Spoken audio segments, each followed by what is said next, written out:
नमस्कार, सुपरफास्ट राजस्थान में आपका स्वागत है। मैं हूं सुमित गुप्ता। चलिए शुरू करते हैं सुपरफास्ट खबरों का सिलसिला। यूपी के मथुरा जंक्शन से जीआरपी ने एक संदिग्ध युवक को हिरासत में लिया जिसका नाम बिलाल अहमद है। संदिग्ध युवक जम्मू कश्मीर का रहने वाला है। खुफिया विभाग और एटीएस के अधिकारी उससे पूछताछ कर रहे हैं। मथुरा से पकड़े गए संदिग्ध बिलाल अहमद की निशानदेही पर दिल्ली पुलिस की स्पेशल सेल और खुफिया विभाग ने दिल्ली में जामा मस्जिद के पास जमजम गेस्ट हाउस और होटल अल राशिद में छापेमारी की। स्पेशल सेल के सूत्रों के मुताबिक यहां 2 संदिग्ध शख्स ठहरे थे। स्पेशल सेल और आईबी की टीम इन दोनों होटलों में ठहरने वालों के बारे में तफ्तीश कर रही है। साथ ही इलाके के तमाम होटलों की भी तलाश की जा रही है। संदिग्ध आतंकी 3 जनवरी को यहां रुके थे। पुलिस के मुताबिक बिलाल अहमद ने कबूला है कि 26 जनवरी से पहले आतंकी दिल्ली में बड़ी वारदात को अंजाम दे सकते हैं। अक्षरधाम मंदिर समेत कई स्थान उनके रडार पर हैं। इससे पहले गृह मंत्रालय ने सुरक्षा एजेंसी और पुलिस को एडवाइजरी जारी कर 7 राज्यों को अलर्ट रहने के निर्देश दिए थे। इनमें दिल्ली, पंजाब, हरियाणा, उत्तर प्रदेश, राजस्थान, हिमाचल और उत्तराखंड शामिल हैं। गणतंत्र दिवस परेड की तैयारियों को देखते हुए एयरपोर्ट अथॉरिटी ने 18 से 26 जनवरी तक आईजीआई एयरपोर्ट पर विमानों की आवाजाही पर रोक लगा दिया। हालांकि रोक सुबह 10:35 से दोपहर 12:15 तक रहेगी। दिल्ली के आईजीआई एयरपोर्ट पर आने वाली उड़ानें प्रभावित होंगी। गणतंत्र दिवस की तैयारियों के दौरान 500 घरेलू उड़ानें रद्द की जाएंगी और कुछ अंतर्राष्ट्रीय उड़ानों के समय में भी बदलाव किया जाएगा। जम्मू कश्मीर के राजौरी में पाकिस्तान ने फिर से सीज फायर का उल्लंघन किया। इस दौरान पाकिस्तान की तरफ से की गई फायरिंग में एक नागरिक को गोली लग गई जिसे पास के अस्पताल में भर्ती करवाया गया। जम्मू कश्मीर के मुख्यमंत्री महबूबा मुफ्ती ने एक बार फिर पाक से दोस्ती का राग अलापा। अनंतनाग में पूर्व मुख्यमंत्री मुफ्ती मोहम्मद सईद की पुण्यतिथि के मौके पर सीएम महबूबा ने जम्मू कश्मीर के लोगों की बेहतरी के लिए भारत और पाक के बीच बातचीत को शुरू किए जाने की वकालत की। सीएम महबूबा ने कहा कि वो पीएम मोदी और पाकिस्तान के पीएम से गुजारिश करते हैं कि जम्मू कश्मीर के लोगों को इस दलदल से निकालने के लिए भारतीय जवानों की हिफाजत के लिए दोनों देश आपस में सुलह करें और बातचीत करें। ग्वालियर के टेकनपुर में डीजीपी कॉन्फ्रेंस का आज तीसरा दिन है। पीएम मोदी आज समापन समारोह को संबोधित करेंगे। इसके बाद वो दिल्ली के लिए रवाना हो जाएंगे। रविवार को प्रधानमंत्री नरेंद्र मोदी ने ग्वालियर के टेकनपुर में बीएसएफ अकादमी में डीजी और आईजी के साथ सुरक्षा संबंधी मुद्दों पर चर्चा की। खबरों के मुताबिक कॉन्फ्रेंस में दिन भर सुरक्षा संबंधी विषयों पर कई प्रेजेंटेशन और चर्चा हुई। कांग्रेस अध्यक्ष राहुल गांधी आज देर रात बहरीन पहुंच चुके हैं। राहुल गांधी बहरीन में भारतीय मूल के लोगों से और यहां प्रधानमंत्री से मुलाकात करेंगे। इसके अलावा Rahul Gandhi global organisation of people of India origin के 3 दिवसीय कार्यक्रम के समापन सत्र में भाग लेंगे जिसमें 50 देशों के प्रतिनिधि शामिल होंगे। गुड़गांव के प्रद्युम्न हत्याकांड में भी आज बेहद अहम सुनवाई होने वाली है। कोर्ट में आज आरोपी छात्र को जमानत देने को लेकर सुनवाई होगी। बच्चों को पोर्न से बचाने के लिए बनाए जाने वाले पोर्टल की स्थिति पर रिपोर्ट पेश करने की आज आखिरी तारीख है। सुप्रीम कोर्ट ने गृह मंत्रालय को 10 जनवरी तक चाइल्ड पोर्न पर रोक लगाने के लिए पोर्टल लॉन्च करने का आदेश दिया है।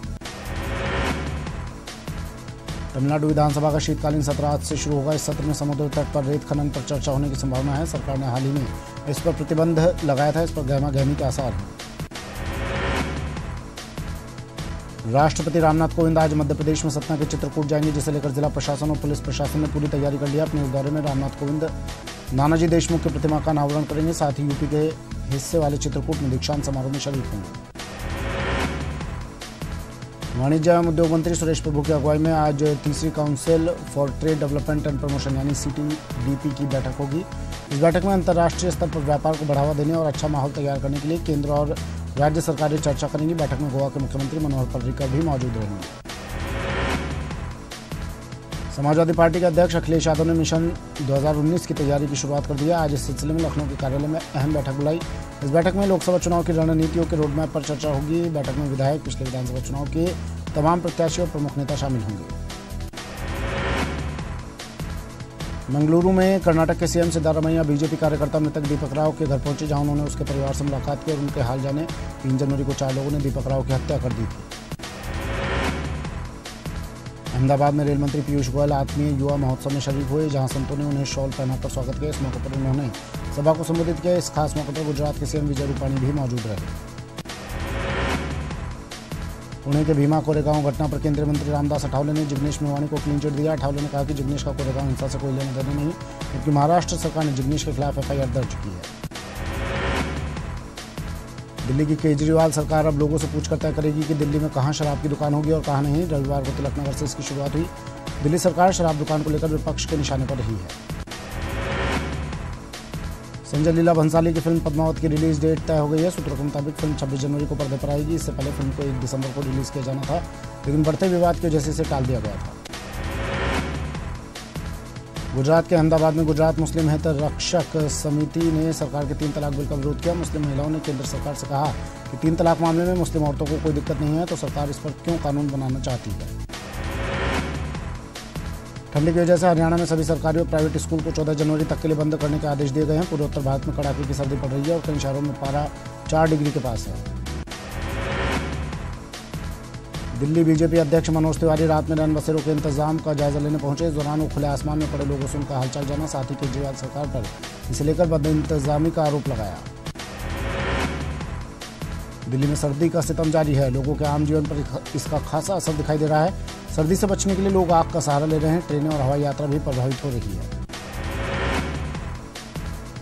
खराब मौसम और बर्फबारी की वजह से लद्दाख का संपर्क देश के बाकी हिस्सों से कट गया है। यहाँ तापमान 0 से 17 डिग्री नीचे चला गया है। कड़ाके की सर्दी ने लोगों का हाल बुरा कर दिया है। यूपी के फिरोजाबाद में भीषण सड़क हादसे में 11 लोगों की मौत हो गई। सिरसागंज में नेशनल हाईवे 2 पर माल से लदा ट्रक वैगन आर कार और ऑटो के ऊपर ही पलट गया। कार में 6 लोग सवार थे, जबकि ऑटो में 5 लोग सवार थे। दिल्ली में हुए सड़क हादसे में वर्ल्ड चैंपियन सक्षम यादव समेत 5 खिलाड़ियों की मौत हो गई। दिल्ली के सिंधु बॉर्डर के पास हुए इस हादसे में मरने वाले सभी पावर लिफ्टर थे। सक्षम यादव ने दिसंबर में ही मॉस्को में 2 बार वर्ल्ड चैंपियन का खिताब जीता था।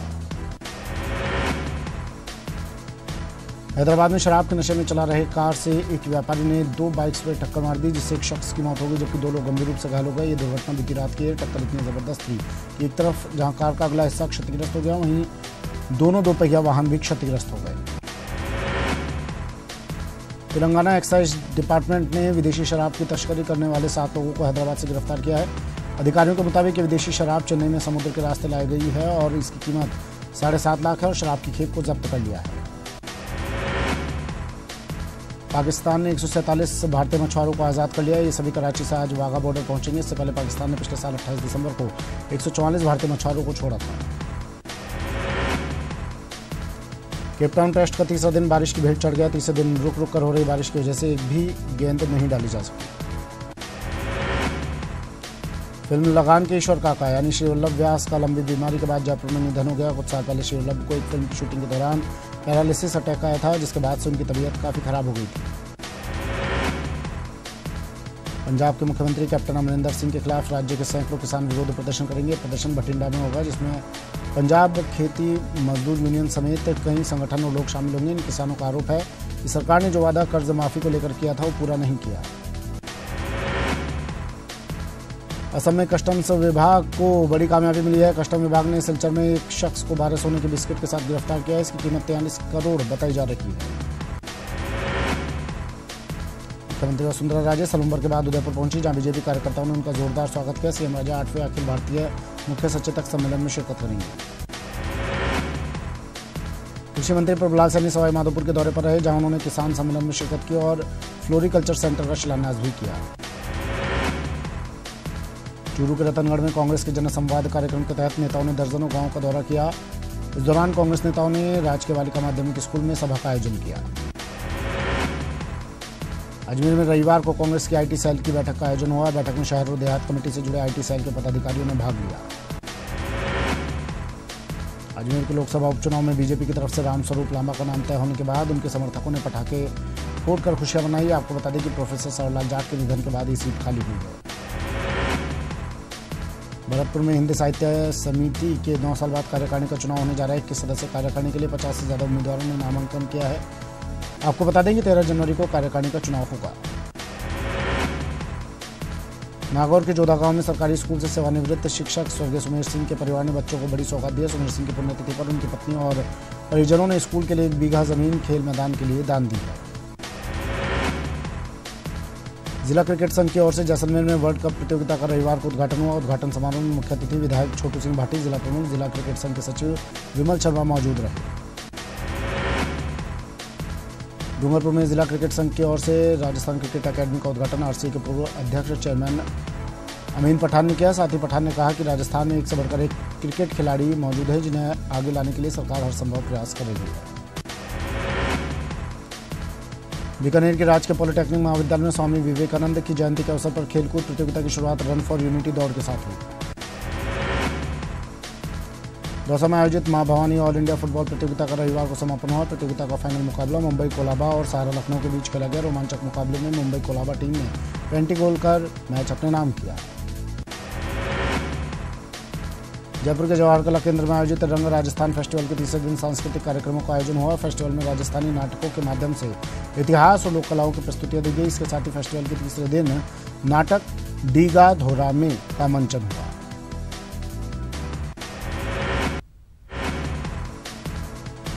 धौलपुर के कंचनपुर में बदमाशों ने एक युवक पर हमला कर 10,000 रुपये और मोबाइल छीन लिया। फिलहाल पुलिस ने मामला दर्ज कर आरोपियों की तलाश में जुट गई है।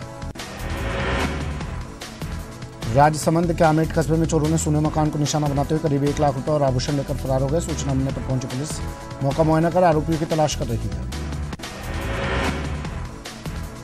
धौलपुर के महुआ खेड़ा चौराहे पर चोरों ने एक मोबाइल की दुकान को निशाना बनाते हुए करीब 10,000 की नकदी और मोबाइल लेकर फरार हो गए। फिलहाल पुलिस ने मामला दर्ज कर चोरों की तलाश शुरू कर दी है। डूंगरपुर के सुभाष नगर में एक मकान में चोरों ने धावा बोलते हुए सोने चांदी का आभूषण सहित कुछ नकदी पर हाथ साफ कर दिया। सूचना के बाद मौके पर पहुंची पुलिस ने घटनास्थल का मुआयना कर आरोपी की तलाश शुरू कर दी है। रायसिंह नगर के सतंजड़ा गांव में किसान की गोली मारकर हत्या करने के मामले में पुलिस ने मुख्य आरोपी की प्रेमिका को गिरफ्तार कर लिया है। बाड़मेर के समदड़ी में मालगाड़ी की चपेट में आने से युवक की मौत हो गई, जिसके बाद मौके पर पहुंची पुलिस ने शव को कब्जे में लेकर मोर्चरी में रखाया। नागौर के मकराना में आस्था हॉस्पिटल के पास बाइक की टक्कर में 4 लोग घायल हो गए। वहीं गंभीर रूप से घायल 2 लोगों को अजमेर रेफर किया गया। सीकर के रिंगस में एक बेकाबू ट्रक ने 2 कारों को टक्कर मार दी। इस हादसे में करीब 12 लोग घायल हो गए। वहीं गंभीर रूप से घायल 6 लोगों को जयपुर में इलाज के लिए भर्ती कराया गया है। झालावाड़ से कोटा जा रही रोडवेज बस पलट जाने से करीब 6 लोग घायल हो गए। अजमेर के पंचशील इलाके में अज्ञात वाहन ने बाइक को टक्कर मार दी, जिससे युवक गंभीर रूप से घायल हो गया। जैसलमेर के रामदेवरा गोमट मोड़ पर 2 ट्रकों में भिड़ंत हो गई। घटना के बाद ट्रक चालक फरार हो गया। टोंक के मालपुरा सोशल मीडिया पर कमेंट को लेकर आपसी मारपीट में 2 युवक गंभीर रूप से घायल हो गए। पोखरण में पुरानी रंजिश को लेकर हुए झगड़े में एक महिला समेत 5 लोग घायल हो गए। वहीं गंभीर घायल 2 लोगों को जोधपुर रेफर कर दिया गया है। सीकर के दाता रामगढ़ में नवजात बच्ची की मौत पर परिजनों ने जमकर हंगामा किया। साथ ही परिजनों ने अस्पताल संचालकों के खिलाफ रिपोर्ट भी दर्ज करवाई। धौलपुर में महाराष्ट्र में हुई हिंसा को लेकर दलित समाज के लोगों ने रैली निकालकर प्रदर्शन किया। बाड़मेर के पचपदरा में 16 जनवरी को रिफाइनरी के उद्घाटन को लेकर खारवाल समाज के लोगों ने आक्रोश रैली निकालकर प्रदर्शन किया। सीकर के नीमका थाना में रविवार को महिलाओं ने गोडावास में बनाई गई टंकी को गांव से नहीं जोड़ने पर आक्रोश जताया। साथ ही पंप हाउस पर ताला लगाकर विरोध प्रदर्शन भी किया। झुंझुनू में निजी कॉलेज संघ ने शेखावटी यूनिवर्सिटी सीकर के खिलाफ आंदोलन को खत्म होने पर विजय उत्सव मनाया। इस मौके पर निजी कॉलेज संघ के प्रदेशाध्यक्ष नवरंग चौधरी को सम्मानित किया गया। कोटा में जेसीआई की महिला विंग सुरभि की ओर से गुल्लक कार्यक्रम का आयोजन किया जाएगा। कार्यक्रम में जरूरतमंद बच्चों के लिए खुशियों की गुल्लक कार्यक्रम का आयोजन होगा। कोटा में जिला विधिक सेवा प्राधिकरण की ओर से जागरूकता सेमिनार का आयोजन किया गया, जिसमें बूंदी, बारा, सवाईमाधोपुर, टोंक, झालावाड़, कोटा के न्यायिक अधिकारियों और अधिवक्ताओं ने भाग लिया। झुंझुनू के श्री चंचलनाथ महाराज के टीले पर महंत ओमनाथ महाराज ने सर्व समाज की मीटिंग हुई, जिसमें ओमनाथ महाराज ने बताया कि कमेटी उस जमीन का केवल शिशु मोक्ष धाम के उपयोग में लेगी। जयपुर में शरीयत बचाओ कॉन्फ्रेंस का आयोजन किया गया। करबला मैदान में मुस्लिम समाज के बड़ी संख्या में लोग यहां मौजूद रहे। जयपुर में गुर्जर समाज की ओर से युवक युवती परिचय सम्मेलन का आयोजन किया गया। साथ ही प्रतिभा सम्मान समारोह का भी आयोजन किया गया। जयपुर के एक होटल में भारतीय कुमाऊं क्षत्रिय महासभा की ओर से चिंतन बैठक का आयोजन किया गया। इस बैठक में प्रदेश भर से समाज के बुद्धिजीवियों ने भाग लिया। भीलवाड़ा में राजस्थान ब्राह्मण महासभा युवा प्रकोष्ठ और बलाई समाज की ओर से रक्तदान शिविर आयोजित किया गया। दोनों शिविरों में करीब 550 यूनिट रक्तदान का लक्ष्य रखा गया। डूंगरपुर में सामूहिक निकाह कार्यक्रम का आयोजन किया गया। मुस्लिम समाज के 20 जोड़ों का यहां निकाह करवाया गया। आपको बता दें कि शहरी वेलफेयर कमेटी की ओर से यह आयोजन किया गया। बीकानेर में गो रैली और जन सत्याग्रह की शुरुआत की गई। भागीरथ नंदिनी संस्थान की ओर से रविवार को गौ हत्या और पॉलिथीन के साथ 5 मुद्दों को लेकर गो रैली निकाली गई। डूंगरपुर में कौमी एकता के प्रतीक हजरत मस्तान बाबा का 24वां उर्स 9 जनवरी से शुरू होगा। इस मौके पर एमएमबी ग्रुप की ओर से 3 दिवसीय स्वैच्छिक रक्तदान शिविर का आयोजन हुआ। जोधपुर के शेल्बी अस्पताल अहमदाबाद और उम्मीद क्लब जोधपुर के संयुक्त तत्वावधान में निःशुल्क जांच शिविर का आयोजन किया गया। इस मौके पर आयोजित शिविर में अहमदाबाद से आए विशेषज्ञ चिकित्सकों ने मरीजों की निःशुल्क जांच कर उन्हें निःशुल्क परामर्श दिया।